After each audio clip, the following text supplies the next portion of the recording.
Northern, or what is commonly known as Oro Province, is also one of the least developed provinces.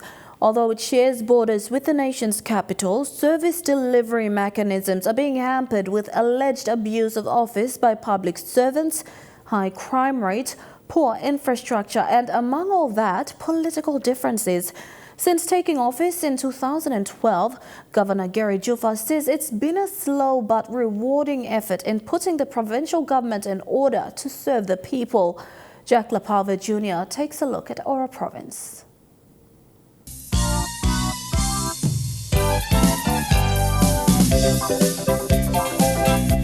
Oro or Northern Province shares provincial boundaries with Central, Milne Bay and Morobe. The province has a landmass of 22,800 square kilometers. Oro has two electorates, Soya to the north and Ijivitari to the south. It boasts a population of almost 200,000 according to census records. Serving Governor Gary Juffa says delivery of services is a struggle since taking office in 2012. However, that struggle is slowly paying off.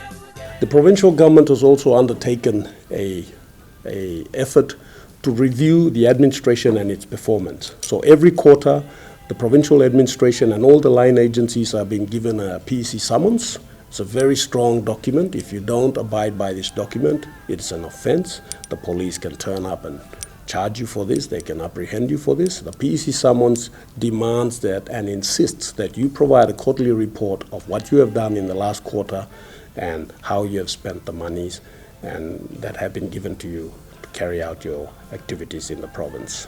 So that's something else that we're also doing that I thought I would highlight. We started doing this after we took government office. We want to be, able to focus on the growth of the province now that our national responsibilities have been completed. The province relies heavily on palm oil, small to medium enterprise, logging and tourism. With political differences in the past term, funding has been slow. But with the governor backing the ruling Marape-Stephen regime, funding is tripling into the provincial government. Juffa is positive changes are taking place for better service delivery to the people. The people in remote areas are hardly getting the services that they deserve. And even those in urban areas, if they do get the services are not of the quality that, they deserve. And so Oro Province is in a similar situation. And things got worse after what I would say the 1995 reforms, which probably had great intentions by those who constructed these reforms, but the outcomes were very well, evidently they were not what the reforms had intended, or at least what they had said would happen as a result of those reforms. Those reforms were basically to improve public service delivery, and they didn't do that. Top priorities remain the focus of the provincial government: law and order, health, education, youth and technical skills development. Crime has been always an issue for the small province. With that, a new plan to charter lawlessness has been initiated. Youths are targeted as the drivers of change with effort to increase the number of police officers and better resources. Oro recently established its provincial health authority. However, its administration has been on average. While there are new improvements at the Lapauve General Hospital, more needs to be done to ensure health services are function to standard. Governor Juffa wants that fixed. We created the PHA. It was one of my, goals, 10 goals that I had set from the 2012 to 2017 period, and creating the PHA was one. Unfortunately, there are some teething problems. We have issues with the PHA at the moment because we feel that the National Department of Health probably didn't give the attention that the PHA deserved. There was also politics involved at the administration and management level and continues to be. It's very polarizing. But we put a board together. We're having a board meeting now and we're doing a review now of the structure of the PHA, and I'm confident that once there's a new board in place and advertisements for a permanent CEO go out and we recruit a permanent CEO, that will take care of the health sector. Technical skills training or TVET under the education sector is one key human resource development target.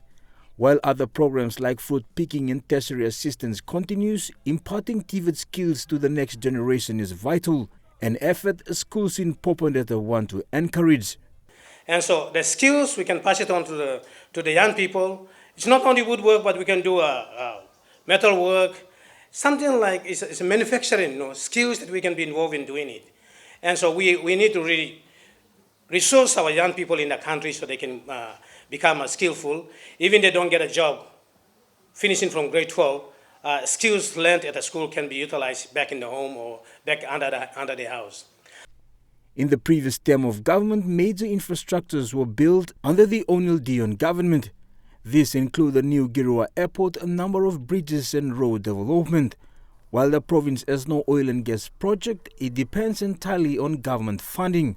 The political head believes better benefit sharing is a way forward. Oro Province in its internal revenue gets 140 million a year. NCDC gets 240 million a year. Oro Province, we only get 5 million a year, And so we are very, very mindful of that. And we have to be frugal, Sometimes many of my citizens try to compare us with other provinces, and I say, you can do that, but you have to remember that those other provinces are also, many of them are resource provinces, and they get a lot of money. I would like to see the national government structure a more equitable, system of distribution of revenues and funds, Provinces such as ourselves and Gulf Province, and there's a few others, really need additional revenue, because we don't have the gas and oil and gold and whatnot, mines and so forth.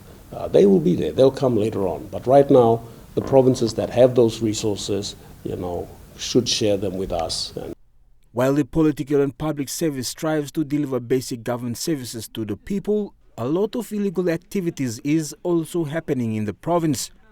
A logging camp in Ijivitari electorate was visited recently by Customs and Immigration Task Force with alleged cases of illegal entry and non-compliance to work permit laws of the country. And we should not allow them at all in this country. We should blacklist them, we should fine them, prosecute them, and after they've paid their penalties and fines and served time, if that's also the case, then we deport them and they're never allowed to come back to the country. And that is what we must do to really put emphasis to the meaning of Take Back PNG.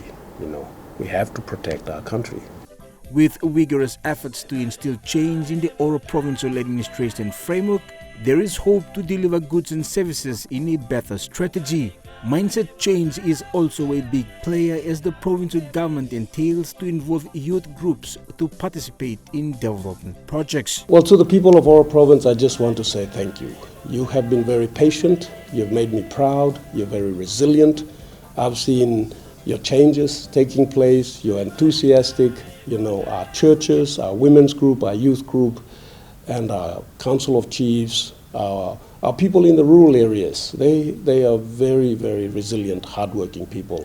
And look, I can't be there everywhere, and I can't give you everything that you desire, but we will try to do what we can with what we have. And I can promise you that as long as I am your governor, I'll always be fighting for you, and fighting for your rights and interests.